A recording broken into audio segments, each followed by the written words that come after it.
Fox is on top of this police chase.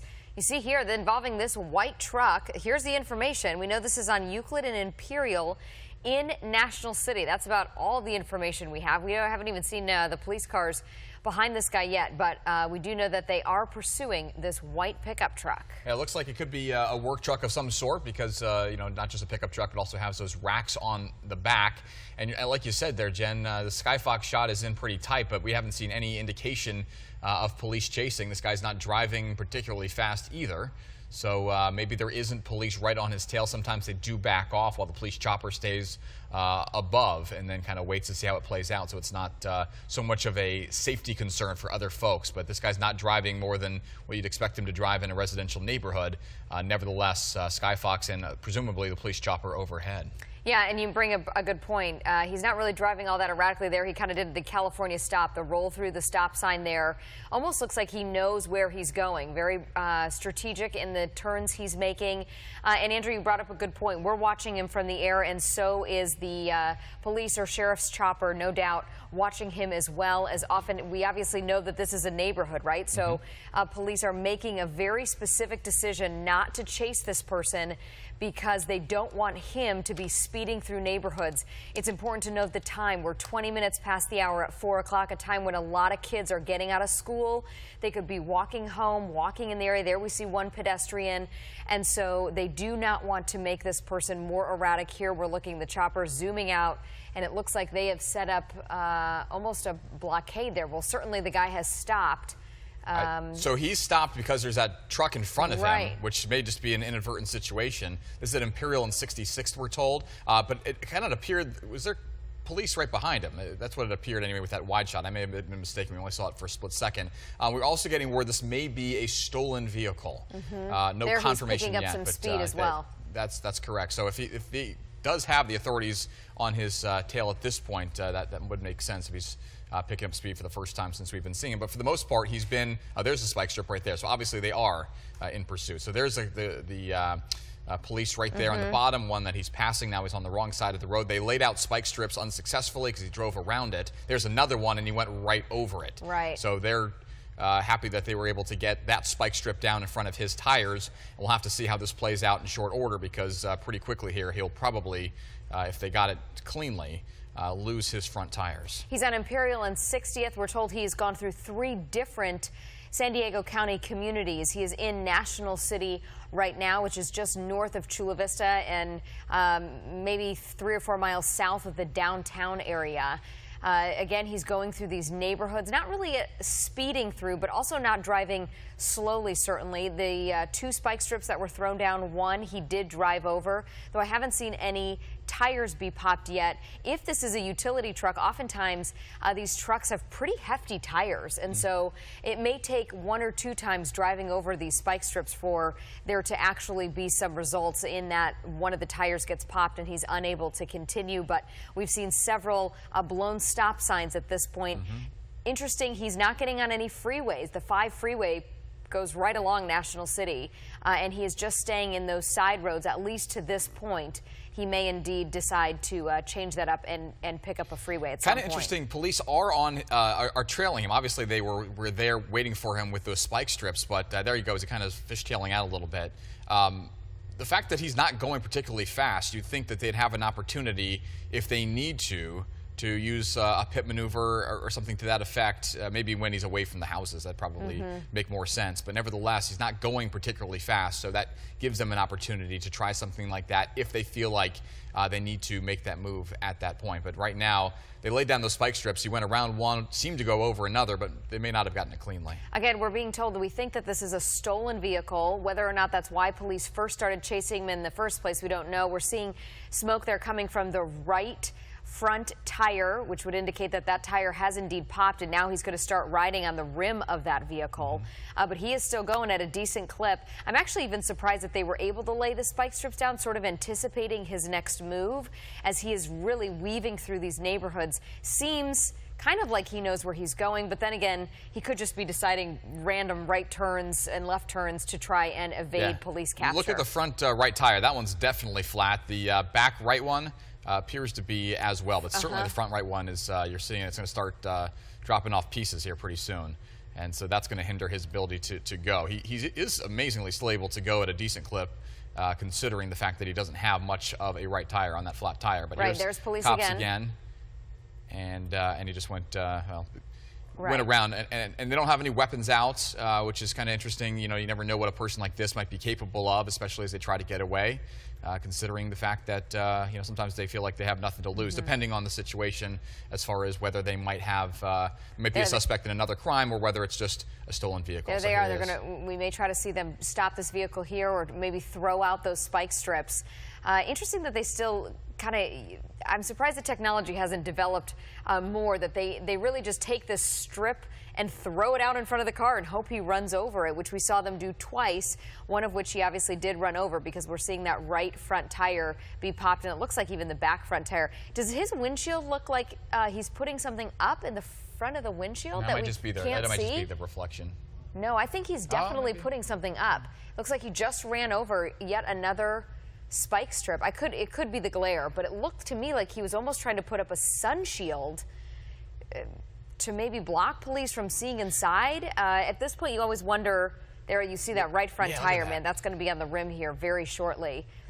If this chase continues, oftentimes police will try and contact the driver, but if this is a stolen vehicle, they have no idea who this driver could be. So there would be no way to try and get a hold of him and sort of do a negotiation while he's driving. At this point, their number one goal is to stop him so he does not create any danger to the nearby community, and a community with a lot of houses and a lot of families, as we're seeing here from these live Skyfox pictures. Looks like he's pulling over now, so we'll see how this plays out. Hopefully he will surrender peacefully, but you never know if he's going to try to make a run for it. Police are right there on him, and as they get out and shield themselves behind the door, it's the canine unit as well. They're going to start yelling commands at him to get out and surrender. So if he does just that, and hopefully he does, he'll come out with his hands up. But let's take a look. He did open the door. This is on 63rd and Brooklyn. If you're just joining us here in National City, where this 10 or 15-minute pursuit of this believed to be stolen white truck has now come to a stop with the blown right front tire at this point. He is not getting out of the vehicle, but it does look like he is communicating to some degree with police. They are telling him to come out, hands up, nothing in his person. They're going to have him come out, walk away from the truck, and likely turn around with his back toward the police and lay down. Right. So there are seemingly about a dozen or so police officers to the right. They have their weapons out. We want to remind you these are live pictures. This is happening live right now. So obviously we can't anticipate what's going to happen next. But these officers are in position, as they have been trained to do, to try to get this person to come out peacefully and then to surrender, as Jen said. So if this person does in fact do exactly that, they have the dog out there as well, then he will get out, put his hands on the back of his head, and walk backwards toward them. I think he may lie down first. They may do that as well. I'm seeing some hands up at this point. It looks like he is starting to comply. Again, officers with their body armor, their bulletproof vests on there. They are using both doors of that police SUV as a shield.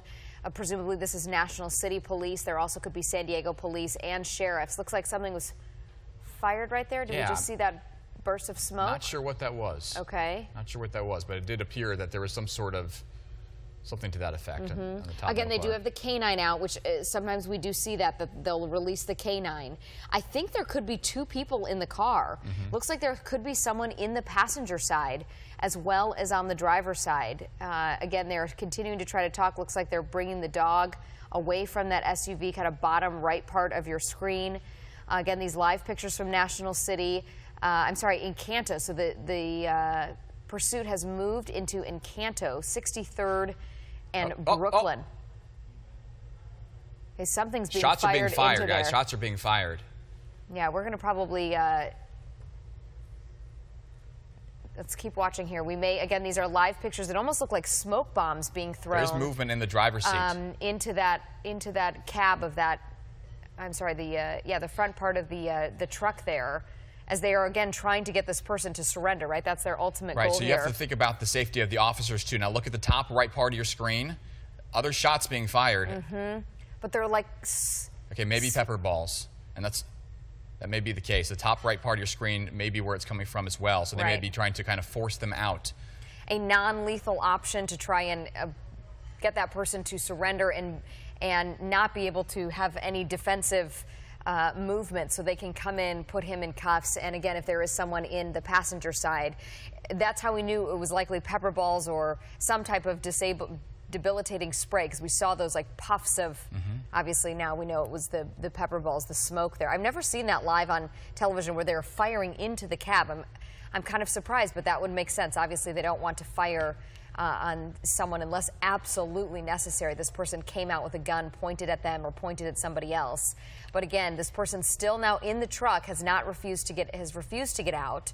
And at this point, it could be because they're overcome by some of that smoke. Imagine being pepper sprayed That is possible, in the face. but the idea, there's movement there. The idea is to get them out, to surrender at that point, to say that they can't be in there because of the spray, the pepper effects on them. Those officers obviously trying to protect themselves too. They're using nearby vehicles as shields. They're using their doors as shields, or in the top right part of your screen, using that wall potentially as a shield as well. They have to protect themselves and want to protect the neighbors more than anything at this point, to try to get this person, or more than one person, we don't know if there's more than one person in that cab, to surrender peacefully.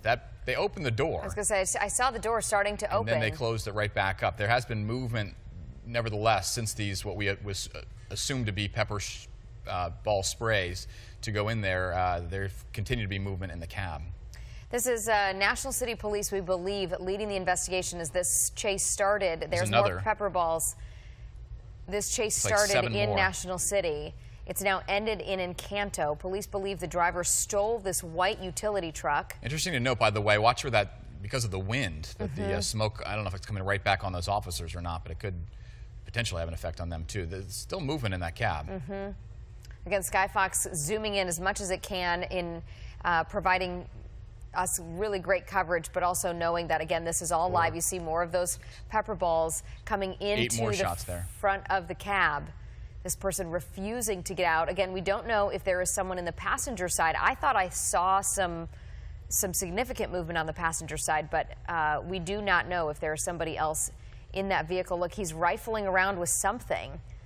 He's just sitting there. He's just sitting there putting his hand out and hanging out. It's interesting how many shots of that pepper spray. He's putting his head out now, hands out, doesn't have a weapon, but it doesn't appear. He is now getting out of the vehicle. And if he does comply, he'll put his hands up and then turn around. They'll have him turn around, and now it appears that he is going to be surrendering. You'd certainly hope, but he still doesn't seem to be complying with exactly what they're asking, which generally is to turn around, lie on the ground, or to turn around. Here comes the K9. Yep.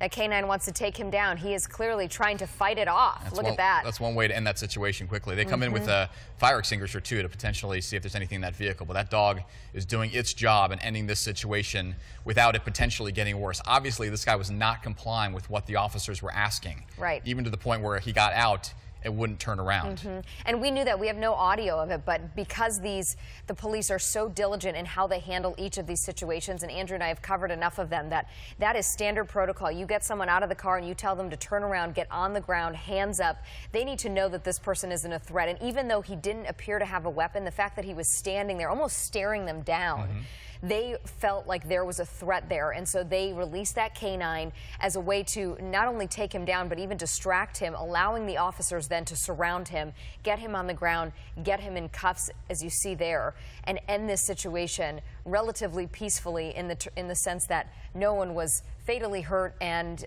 no other neighbors, it seemed, had any injuries or any type of damage. Right, only one person in the vehicle, as we can now tell, but a lot of those pepper ball sprays went in there. More than 20, I'd imagine. We counted 15 in short order, but even more were shot before that. And when you're not complying, then that is the result. They used the K9 to neutralize the situation. Like you said, he didn't appear to have a weapon, but there's no reason for them to believe that he couldn't quickly pull one out. So they obviously wanted to make sure that they could end the situation as quickly and relatively peaceful as possible. And that K9 did its job to end the situation in quick order. We were told that that truck that he was driving was stolen. At this point, police will now start searching through that vehicle to make sure that it is not dangerous, and then contacting obviously the owner to figure out, kind of backtracking, if you will, putting the pieces of this investigation together to figure out who this person is, why he stole the truck, and if there was any other elements to this crime that we are not seeing or we did not hear about. National City, as you see, is the one leading this investigation. The chase started in National City, which is just south of downtown, north of Chula Vista area.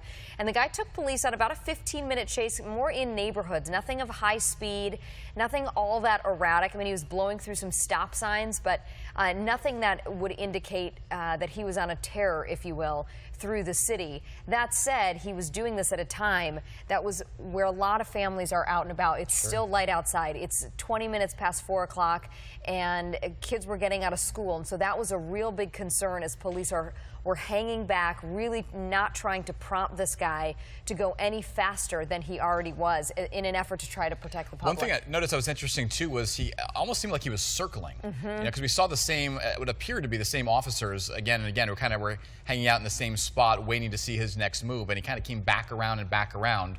I don't know if he was contemplating his next move or just being defiant at that point, but he kept on going even after he ran over that spike strip, and we watched for over a period of probably about 5 minutes or so where that front right and ultimately it appeared that back right tire as well lost their integrity and started to come apart, and he had no choice but to pull over. But that wasn't the end of it, incredibly. I mean, he sat there and he was defiant, did not get out of the vehicle despite opening the door momentarily, and they shot what appeared to be that pepper spray balls into the vehicle, and he still was defiant. We have a chance to see some live pictures right now. Here we go. We are seeing some firefighters, San Diego Fire, and EMTs here treating somebody at the scene. It looks like an officer who... No, I think this is the suspect. Oh, this is the suspect. I'm sorry, I'm looking at the officer on the right side. Yes. I'm guessing he's being treated for the dog bite, yes, right? That's got to be the most likely thing. The dogs are trained to bite an extremity to try and take them down. And in this case, when we see that video again, the dog leaps up and grabs this guy's arm, and it looks like it's his right kind of arm, shoulder area. Notice he's still cuffed. They are treating him and addressing his wounds, but he's still cuffed, sitting on the ground there. And so they want to make sure, I mean, obviously this is a well-trained, I think it's a German Shepherd dog from National City Police, and came down with a pretty vicious bite. So they will likely transport him to the hospital, where they will have guards outside his hospital room, making sure no funny business happens. And inside. And inside. That's what I meant, I guess, outside his room. And then eventually transport him to the jail. We saw him in the back of the squad car, so I'm wondering if they put him in the squad car and then he complained of injuries from that dog and then took him out, called the medics, and now are taking him to the hospital. Or they just simply saw how severe it was. Sure. That was something that was going to require some attention. There was 2 ambulances that appeared there in addition to all of the other authorities. We also, by the way, do have a reporter who is getting some information right now who is there on the scene. It's Felicia Martinez. So momentarily, when Felicia is able to get a clean shot and get some new details for us, she's going to join us live as well, because we want to try to get some more information. Again, we just learned that this truck appeared to be stolen from a demolition company in Chula Vista, and that this chase ensued from there. Which would tell us that the suspect then took that vehicle and went northbound. Chula Vista is south of where this has happened. As we see, is going to now be transported to the hospital. His right arm is wrapped up, and here is our live pictures from the ground. You see this guy has his arm wrapped as he's getting ready to go to the hospital. Those bites are no joke. I mean, these dogs are trained to get them and get them good. And you're getting a pretty clear picture here of the guy who was leading National City Police on this chase. And here he is being wheeled into the ambulance there. We've got those 2 pictures, our ground shot as well as from the air from Sky Fox as well. He's not saying anything. I don't know if any of our reporters down there can hear us or want to ask him any questions about, what he was thinking, what he was doing. Likely he's not going to answer. But you see, obviously, all of the TV reporters there, one of the photographers there with the microphone out in case he does decide to speak. Not saying anything. Young man, likely in his late 20s, early 30s. Again, right arm wrapped because of the dog bite. He also may have, his eyes may be red from some of those pepper ball sprays. The cab got hit with several pepper balls, but it looks like really the dog bite injury is the main thing that they are concerned with. They're going to load him in that ambulance, and a squad car or two will follow them to the hospital. You can see it on his face. Situations like this do not end well when you make a bad decision like this. You're not only putting a lot of people at risk, you're putting yourself at risk, and ultimately you're ending up in the hospital. But it looks like Felicia Martinez is ready. She is live there on the ground. We see her from the helicopter shot. Felicia, what are you seeing and hearing there on the ground? Well, we're seeing a lot of residents out here all very curious as to what is going on. This here, though, is the truck, dirt cheap demolition. We have been given confirmation this was a stolen vehicle, possibly, looking like some sort of work truck. Whether or not this suspect worked for this company or not, that is still unclear, but this is the truck that he was actually driving. If you take a look here at this car, or this truck's tire, you can see the damage from hitting the spike strip, and then even the back tire here. Take a look at this back tire on the right side, completely demolished. And he was driving on this after hitting that spike strip. You guys remember him going in and out of the neighborhood. It seemed like he was circling. He was going on this truck before it finally was disabled here in the 500 block of I believe Ferguson. So yeah, I mean, this is right in the middle of a neighborhood. It all ended about 4:30 is when this suspect came out of the vehicle. At first, he wasn't coming out. He had opened the door, and police were surrounding the truck, and they ended up deploying several rounds of pepper balls at the driver in this truck. And then he shut the door, if you remember, and eventually he came out about 4:30, and that's when a canine was deployed, and they eventually apprehended him, took him in. He was seen by medical just a few moments ago. When we got here, he was being looked at by medical, and then he was taken just minutes ago. And if you take a look again at the front side of the tire, you can see the damage done there as well. Just completely shredded tires are what you're looking at. Pretty rare that we get the opportunity to see inside a vehicle that was involved in a chase this quickly thereafter, and also get an up-close look at a vehicle like this. I mean, this vehicle was disabled very heavily, obviously, by the efforts of those police officers, and now we have a chance to see what's inside as